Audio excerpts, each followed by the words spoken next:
तो क्या किया जाता है कि जैसे ये आपका प्राइमरी हो गया, प्राइमरी में ज़्यादा वाइंडिंग रहेगा, ठीक है, और ये दोनों टर्मिनल दो वायर से जोड़ दिया जाएगा, ये जुट गया। फिर सेकेंडरी में क्या किया जाएगा, आपका कम वाइंडिंग रहेगा और फिर यहाँ पर वोल्ट मीटर लगा दिया जाएगा, ठीक है।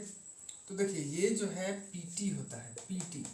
देखिए सीटी में करंट ट्रांसफार्मर जो था उसमें क्या होता था कि प्राइमरी में कम टर्न होता था और सेकेंडरी में ज़्यादा टर्न रहता था, ठीक है। इससे करंट मापते थे, इससे हम लोग करंट मापते थे, ठीक है। प्राइमरी में आपको एक या दो टर्न रहेगा या नहीं भी रहेगा, केवल ये मान लीजिए कि सेकेंडरी वाइंडिंग है और इसी के अंदर से हम वायर को लेके चले गए, बीच से वायर कटे भी नहीं, वायर में जोड़ने की जरूरत भी नहीं है, ठीक है।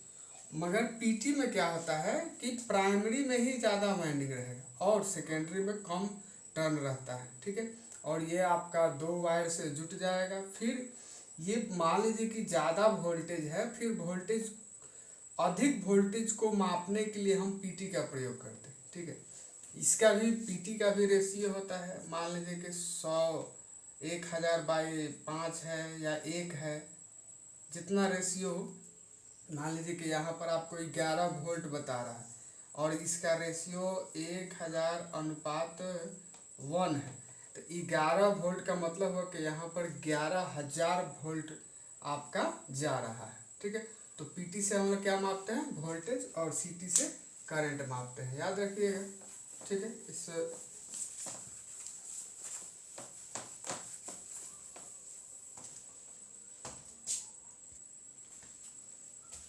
तो देखिए हम लोग ऑटो ट्रांसफार्मर पढ़े थे, तो अभी तक हम लोगों ने पढ़ा था कि ट्रांसफार्मर जो होता है म्यूचुअल इंडक्शन के सिद्धांत पर काम करता है। कैसे काम करता है, म्यूचुअल इंडक्शन, अन्योन्य प्रेरण, म्यूचुअल इंडक्शन के सिद्धांत पर काम करता है, ठीक है। मगर याद रखिएगा ऑटो ट्रांसफार्मर जो है वो सेल्फ इंडक्शन, स्व प्रेरण के सिद्धांत पर काम करता है। सेल्फ इंडक्शन, स्व प्रेरण, सेल्फ इंडक्शन के सिद्धांत पर कौन काम करता है, auto transformer. Auto transformer self induction के सिद्धांत पर काम करता है, स्व प्रेरण के सिद्धांत पर काम करता है। बाकी जो भी ट्रांसफार्मर होता है वो म्यूचुअल इंडक्शन के सिद्धांत पर काम करता है। ऑटो ट्रांसफार्मर का प्रयोग जो होता है आपका स्टेबलाइजर में किया जाता है, ठीक है। बूस्टर होता है, बूस्टर का मतलब होता है वोल्टेज का मान जहाँ पर बढ़ाना होता है, ठीक है, या जहाँ पर आपको परिवर्तित मान का वोल्टेज की जरूरत पड़ेगा जैसे आपको आवश्यकता अनुसार वोल्टेज बढ़ाना है या घटाना है, ऐसा जगह है जहाँ पर आपको कभी वोल्टेज ज़्यादा चाहिए कभी कम चाहिए, वहाँ पर भी हम ऑटो ट्रांसफार्मर का प्रयोग करते हैं, ठीक है। ऑटो ट्रांसफार्मर क्या है, सेल्फ इंडक्शन के सिद्धांत पर काम करता है, ठीक है। देखिए आउटपुट पावर, पावर के आधार पर आपका ट्रांसफार्मर जो होता है ना दो प्रकार का हो जाता है। कमर्शियल, व्यापारिक के आधार पर, कमर्शियल के आधार पर आपका ट्रांसफार्मर दो प्रकार का हो जाता है। एक हो जाता है पावर ट्रांसफार्मर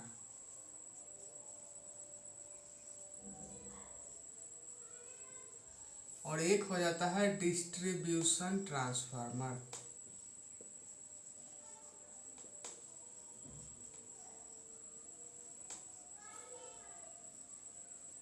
पावर ट्रांसफार्मर और distribution transformer.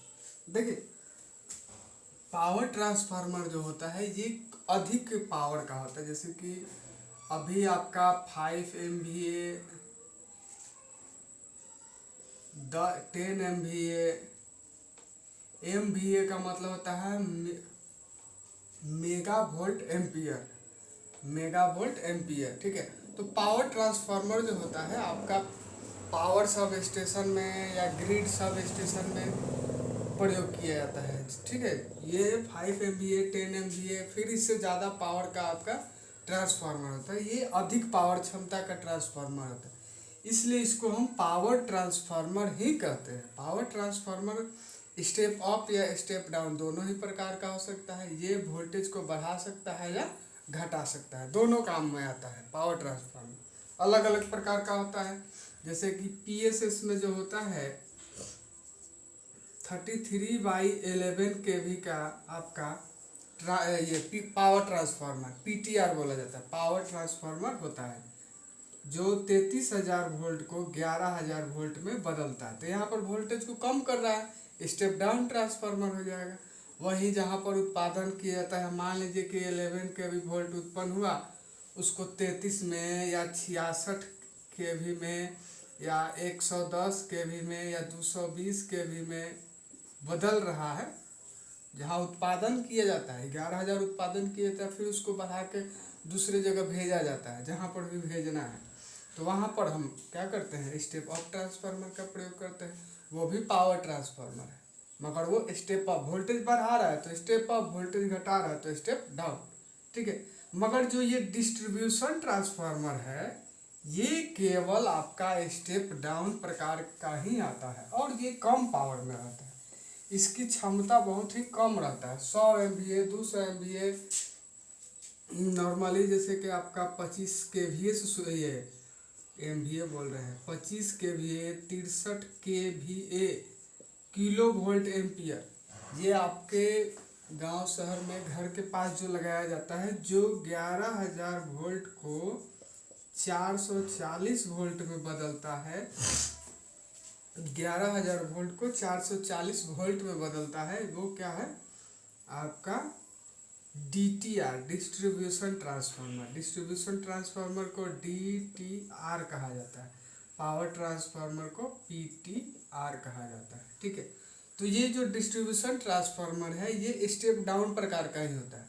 Power transformer step up और स्टेप डाउन दोनों प्रकार का हो सकता है। उसका प्रयोग अधिक पावर क्षमता जहाँ पर होता है, ज़्यादा पावर की जरूरत है, वहाँ पर उसका प्रयोग किया जाता है, ठीक है। मगर डिस्ट्रीब्यूशन ट्रांसफार्मर जो होता है, ये कम पावर क्षमता का होता है, 25 kVA 63 kVA 100 kVA 200 kVA 500 kVA, बस इतना ही तक होता है, इससे ज़्यादा नहीं प्रयोग किया जाता है। 500 kVA फिर उसके ऊपर तो फिर पावर ट्रांसफार्मर आ जाएगा, ठीक है। तो ये DTR का काम क्या होता है, 11,000 वोल्ट की सप्लाई को 440 वोल्ट में बदलना, ठीक है। तो ये आपका दो प्रकार का ट्रांसफार्मर होता है। अब देखिए, पावर ट्रांसफार्मर जो होता है, इसमें सेफ्टी सुरक्षा जो उपकरण होता है वो ज़्यादा होता है, क्योंकि वहाँ पर ज़्यादा पावर क्षमता का है और उस ट्रांसफार्मर पर लोड ज़्यादा है। जब ट्रांसफार्मर पर लोड ज़्यादा रहेगा तो उसमें ऊष्मा उत्पन्न होगा ज़्यादा, वो महंगा भी होगा, उसमें जो भी इंस्ट्रूमेंट और लगा हुआ है, उपकरण लगा हुआ है, वो सब महंगा होगा, तो उसमें सुरक्षा उपकरण ज़्यादा रहता है। आपका डिस्ट्रीब्यूशन ट्रांसफार्मर में लोड कम रहता है, लोड कम रहता है तो खराब होने का कम खतरा रहता है, तो इसमें सुरक्षा उपकरण कम रहता है, ठीक है। जैसे मान लीजिए कि लगभग ऐसे बराबर ही होता है, मगर जो पावर ट्रांसफार्मर रहता है उसमें कुछ ज़्यादा ही सेफ्टी इक्विपमेंट रहता है, ठीक है। तो पावर ट्रांसफार्मर का एक हम वीडियो बनाए हैं, जो पहले के आप देख सकते हैं, शुरुआत के वीडियो में होगा।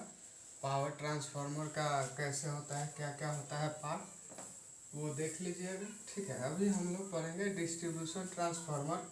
डिस्ट्रीब्यूशन ट्रांसफार्मर के पार्ट के बारे में पढ़ेंगे। लगभग पावर ट्रांसफार्मर का भी वही सब पार्ट होता है, ठीक है। तो हम लोग को पढ़ना है DTR, distribution transformer.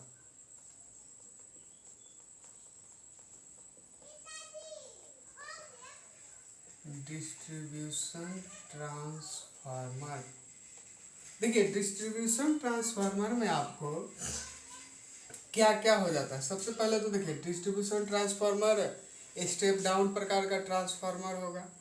Step down प्रकार का ट्रांसफार्मर होगा, ये 11,000 वोल्ट को, केवी का मतलब किलो वोल्ट, यानी कि 11,000 हो गया, 11,000 हो गया इतना वोल्ट।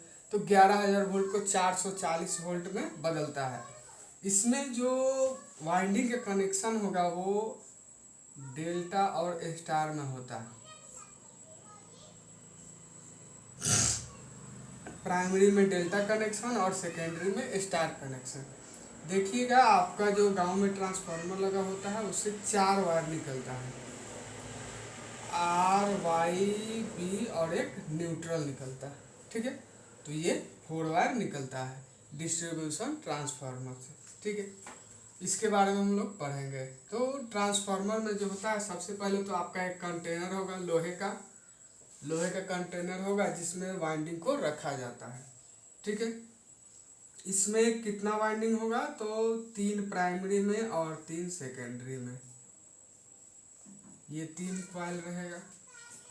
जानते हैं कि वाइंडिंग जो किया जाता है ये आपका सेल टाइप का हो रहता है। सेल टाइप में क्या किया जाता है कि प्राइमरी पहले वाइंडिंग कर लिया जाता है, फिर उसी के ऊपर सेकेंडरी वाइंडिंग किया जाता है। तो 1 2 3 तीनों वाइंडिंग है, इस पर प्राइमरी और सेकेंडरी दोनों है, इस पर भी प्राइमरी और सेकेंडरी दोनों है, इस पर भी प्राइमरी और सेकेंडरी दोनों है। तो इसमें से कितना वायर आपका निकलेगा, 3 प्राइमरी का और ये 3 सेकेंडरी का निकल गया, ठीक है। अब यही इसको स्टार या डेल्टा में कनेक्शन कर लेना, ठीक है। अब इसमें बहुत सारा सेफ्टी इक्विपमेंट होता है, सेफ्टी उपकरण इसमें लगाया हुआ रहता है। जैसे आपको ऊपर देखिएगा एक सिलेंडर जैसा रहता है, कंजर्वेटर हो जाता है, फिर इसमें एक ऐसा रहता है एक्सप्लोजन वाल्व रहता है, ठीक है। ये सब के बारे में भी हम पहले एक वीडियो बना चुके हैं, वो वीडियो आप देख सकते हैं, ठीक है। थैंक यू दोस्तों।